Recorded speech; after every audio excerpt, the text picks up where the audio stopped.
Okay, single ladies, today is our day. Today we're going to talk about single ladies and finances. My specialty. Love to talk about this topic. Stay tuned.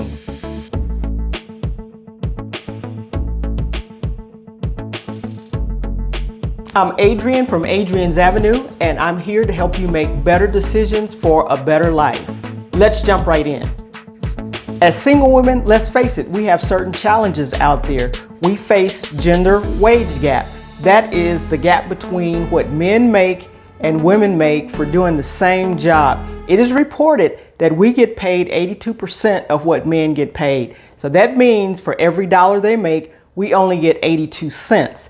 And this is reflected upon the things that we can do with our money. Since we don't get a full dollar, we have to work with the 82 cents that we get as women. And this can affect our savings, can affect our investments, can affect the things we purchase, our budget, everything. But that is a fact that we have to deal with as women. Single women also face career interruption challenges. As caregivers, as parents, as certain special circumstances come up, we as women can have our career actually interrupted.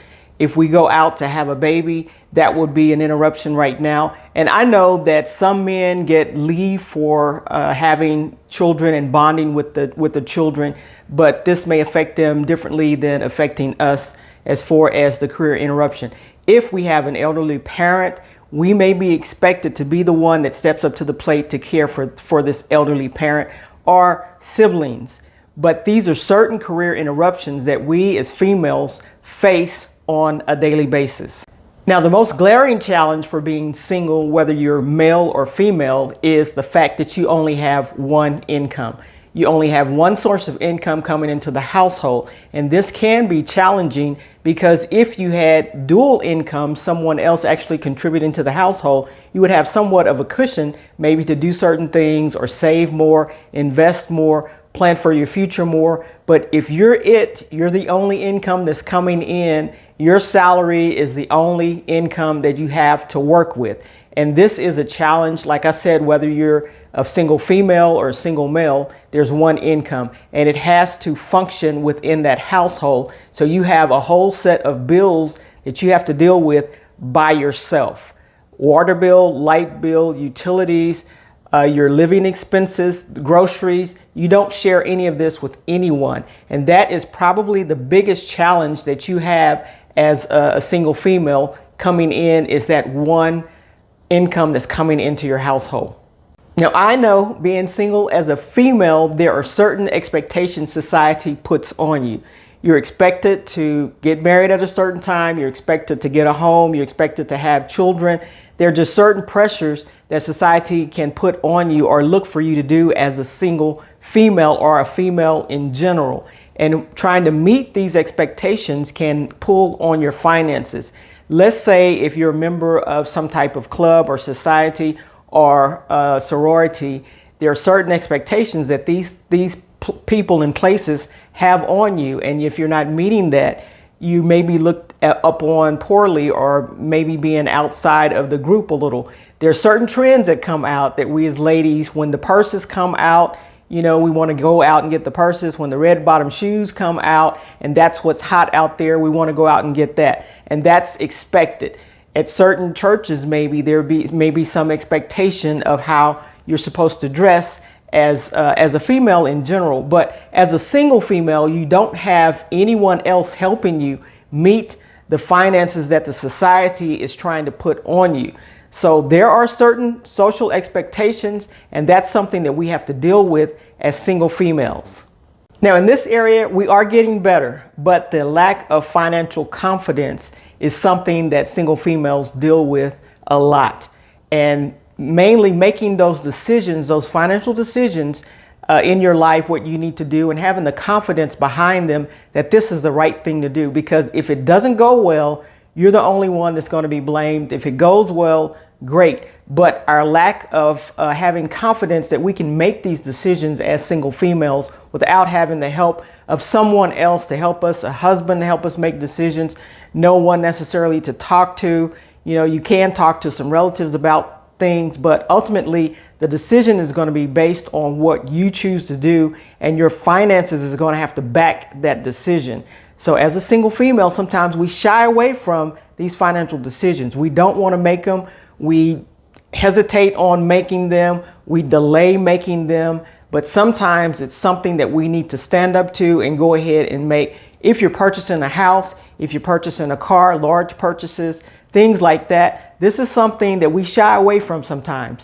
But as single females, we need to step up to the plate and go ahead and make those decisions. It is kind of funny and interesting that as single females, we are very confident when it comes to making decisions about shoes, about purses, about outfits. We're ultimately confident in that. But when it comes to making other financial decisions, such as investments, things that we may not know a lot about, we shy away from that. So what I'm saying is to learn what we need to learn to make every financial decision to our benefit.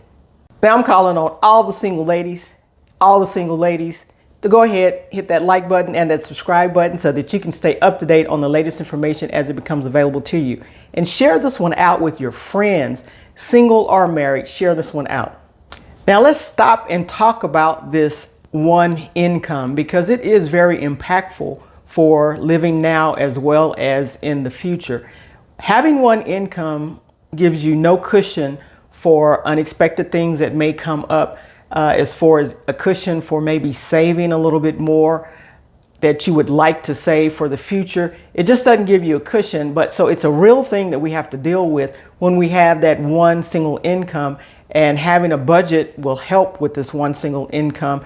Making more money will help with the one single income. But it is a real challenge as a single female, as a single lady, to only have one source of income coming in. One source of income is more almost like no sources of income, simply because if something were to happen to that job or that source of income, there is nothing left coming in, and you may have to do other things in order to secure income, unemployment, and that type of thing. But keep this in mind with the one source of income, and you do want your income to be as high as expected, or as high as you can get it, so that it will cover your daily expenses, your monthly expenses, your household expenses, the things that you need in order to live the life that you want to live on a daily basis. Another thing that the one source of income will also impact is your disposable income.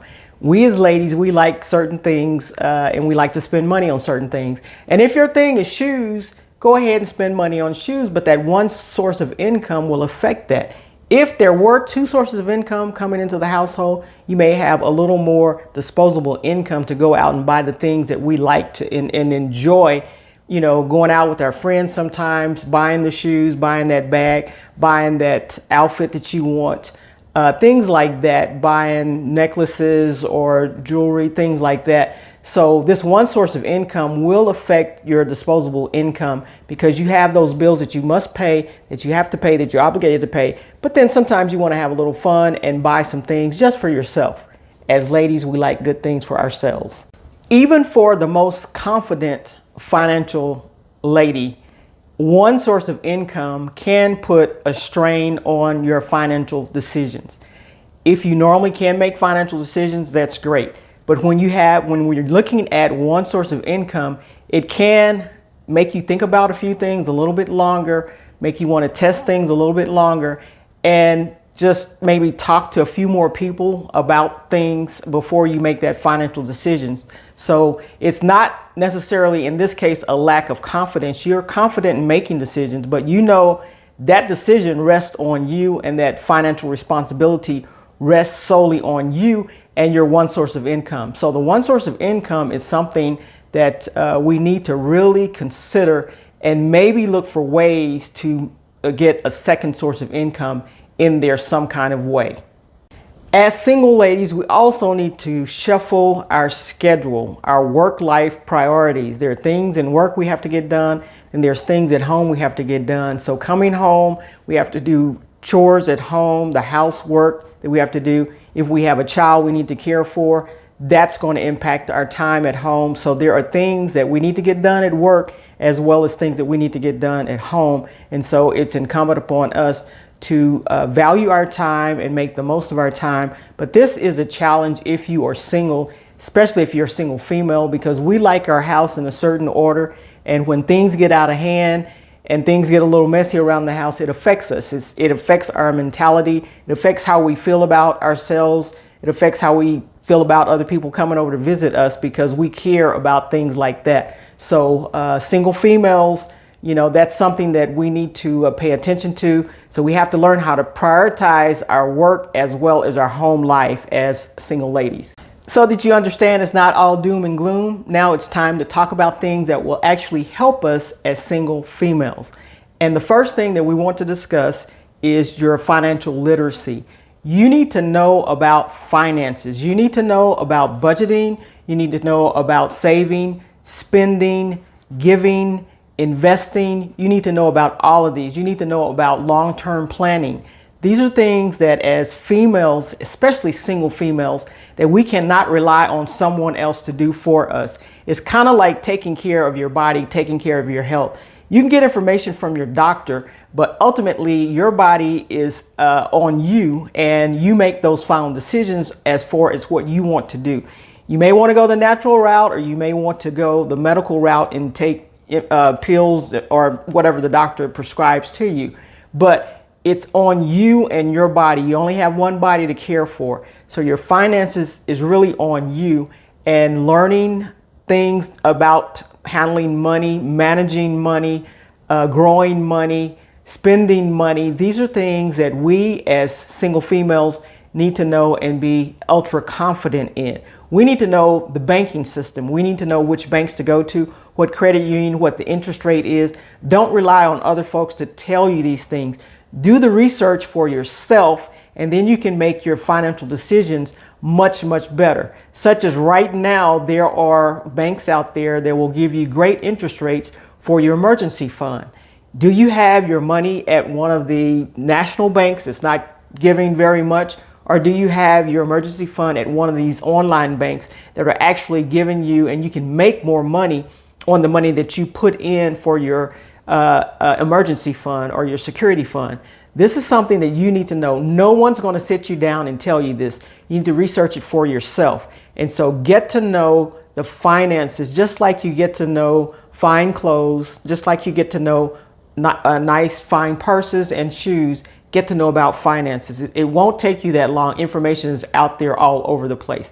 So get to know your finances as a single female. Take that responsibility on yourself, because it will help you in the short run as well as the long run. Another thing we want to do as single females is start talking about money. A lot of us don't want to talk about it, shy away from it. If you bring up a conversation about money, people start leaving the room because they know that they don't have it together, and so they don't want to even face it. But running away from it is not the answer. Start talking about money. Start talking to other females about money. What are they doing? Get in support groups about money. There are places out there that can help you.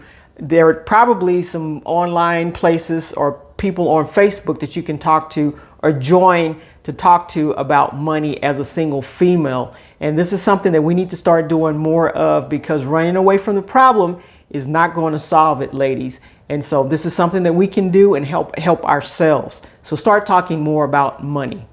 As we talk about money, there are investment clubs that you can be in. There are more experienced women that you can talk to, because every single female is not broke. Okay, so get with those folks that know about money, that are willing to share their experiences with you to help you, because it'll keep you from making some major mistakes with your money. But let's get out there and start talking and networking about this game of money. Now, the one critical thing that would be extremely helpful for you is to pick the right career. You want to get a career that's a high-paying job, especially if you're single and this is the only income you have coming in. You want to get something that's more secure and that will pay you a great salary. And even if you don't work at that company very long, you want to make the most you possibly can. Right now, the tech field is still hot. And of course, nurses is a great field to go into. The traveling nurses, they make quite a bit of money. So you can choose your fields, just see what's out there and choose a field that is high, because Your knight in shining armor may not come as quickly as you think he may be coming to you. And so get your house in order and make sure you're doing the things that you can as a single female to keep your finances in order. I know that one of the regrets of single females, especially when you get older, is the fact that you didn't plan long term. You waited and waited for him to come along, and he didn't come along, and you may still be single. But it is your responsibility, whether he comes along or not, to go ahead and plan out long-term finances. You want to go for the long-term gain. You don't want to go for the short-term gain. Plus, if he comes along, you want your money to be in order, because there's nothing like having a woman with a bunch of debt that you're trying to fall in love with, but your knight in shining armor comes along and you have all of this debt. You got to work through that, or at least give some kind of reason how you got into it and that type of thing. So make sure you have your financial house in order, whether your knight in shining armor comes along or not. And you don't know what kind of condition your knight in shining armor may come. He may come with some financial challenges as well, and you guys can work through them together. You can help each other. But the thing is, plan for the long term. Don't just count on the short term, because the short term and here and now is fine. You can balance it out. But if you remain single and then all of a sudden it's time to retire and you're still single, you have bills on you, you may have a house payment and that type of thing. You want to have retirement set aside, so when it is time to retire, you can go ahead and retire on your single retirement. So keep this in mind. Don't let it be a regret that you waited and waited and waited for him to come along. He didn't come along, and now you're out there and you can't retire because you have not saved toward retirement. So play the long-term game. Don't let that be a regret. Finally, there are three tips I can give you that can help you right away. Number one, you don't want to have a lot of credit card debt. Pay your credit cards down. That's something that we as single females like to go shopping with our friends, and sometimes we go a little bit beyond, but you don't want to have a lot of credit card debt. Number two, you don't want to live beyond your means. You want to stay within your means. I don't say live below your means, I say live within your means. But when you're living beyond your means, you're buying things today and using tomorrow's money to pay it off. You don't want to do that. So you want to stay within a range that you can control, that you can get out of debt, that you can actually save money. And number three, you want to go ahead and invest. You want to learn about investments, start that investment so that the money can grow for you. It's still your money, and in the future, whenever you call upon it to use it, it's your money and it will grow for you. So make sure you do those three things.